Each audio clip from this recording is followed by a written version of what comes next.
Let's listen as we have our next speaker. Today, I have the pleasure of introducing everyone's favorite pun master. He's a senior at Mesa Grande and very involved in music. He has very good perfect pitch and is excited to be telling us why music should be provided in the educational system. Help me welcome Daniel Tom. Thank you.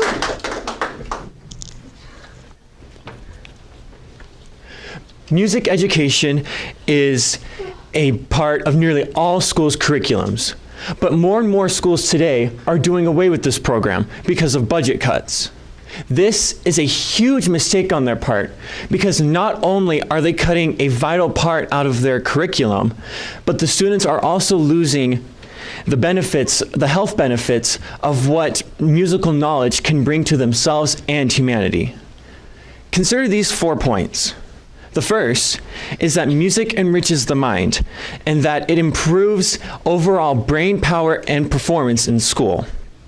A study from the University of Montreal stated that musicians tended to be more alert mentally, and they also had faster auditory, tactile, and audio-tactile reaction times. The study also showed that musicians had, it also stated that musicians combined their knowledge by using their vision, hearing, and sight. Vision, hearing, and touch, as well as fine motor movements to help with their musical knowledge. And this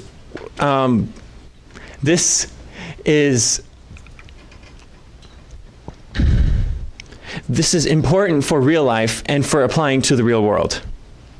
The second point is that music is a very good stress reliever.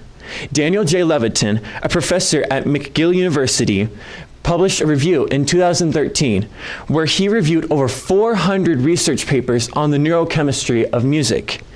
He found that music not only reduced a patient's anxiety, it also improved the patient's immune function, and he proved that it was also more effective than prescription drugs at reducing patient anxiety prior to surgery. He found that music increased the production of immunoglobulin A, a very important part of the body's immunoglobulin A, which is very important in the system's mucus system immunity. He found that more natural killer cells, which attack harmful bacteria and germs, were also produced, and that music also lowered the body stress hormone cortisol in the body. My third point is that when you practice your musical instrument, nearly all teachers and parents will give you self-confidence, will give you encouragement. And this is important for boosting your self-confidence when you come into the real world. Kristen Register, early childhood program manager at Columbia College Chicago, found that lessons are a great way of are great at giving you a forum for children to be given constructive criticism and to also give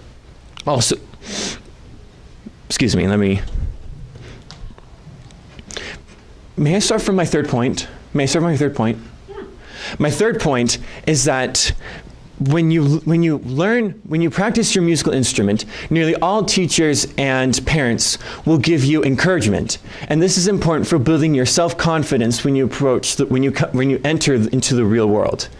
Kristen Register, early childhood program manager at Columbia College Chicago, she found that lessons provide a forum for children to be provided and also to give constructive criticism, and that by changing that negative feedback into positive change can improve that child's or children's self-confidence.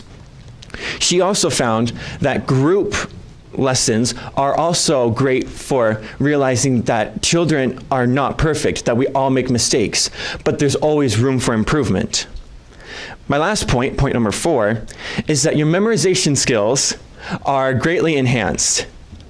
Dr. Agnes Chan from the Chinese University of Hong Kong studied 90 schoolboys ages 6 to 15. Half of the students received musical training from their school's orchestra for between 1 to 5 years. The other half had 0 training. They were tested verbally by reading aloud a list of words. And they were asked to recall as many words as they could 10 minutes after the test and 30 minutes after that. They were also shown a series of images, and they were asked to recall those. Each student was tested 3 times. The results showed that students with musical training could recall far more words than those without musical training.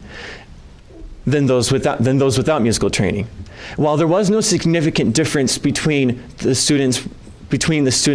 two groups of students recalling the images, Dr. Chan found a significant positive correlation between the groups who,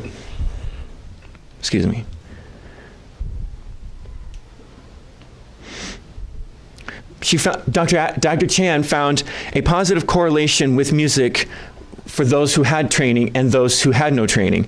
The longer that you were in training, the more words you could remember.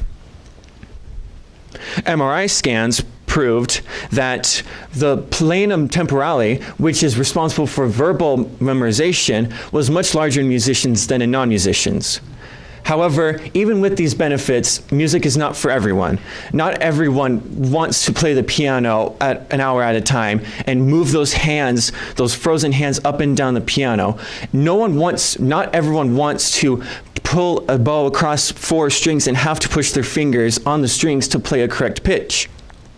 I can attest to this because in 3rd grade, I started taking piano lessons, but the first few months were rough. I mean, having to move those fingers up and down the scales when you're first learning how to play, it's rough because your brain is not used to this. However, as time went on, I realized that I was becoming more patient with myself and with others. I could remember things far more than I used to in the past, and I was a lot less stressed than I was in the past. So to recap, music improves your brain performance. It is a very good stress reliever. It helps you with your self-confidence, and it helps you remember things more easily. So if you leave today wanting to learn more music, you may become the next Albert Einstein. But if you forget everything about what I just said, you may become his brother, Frank.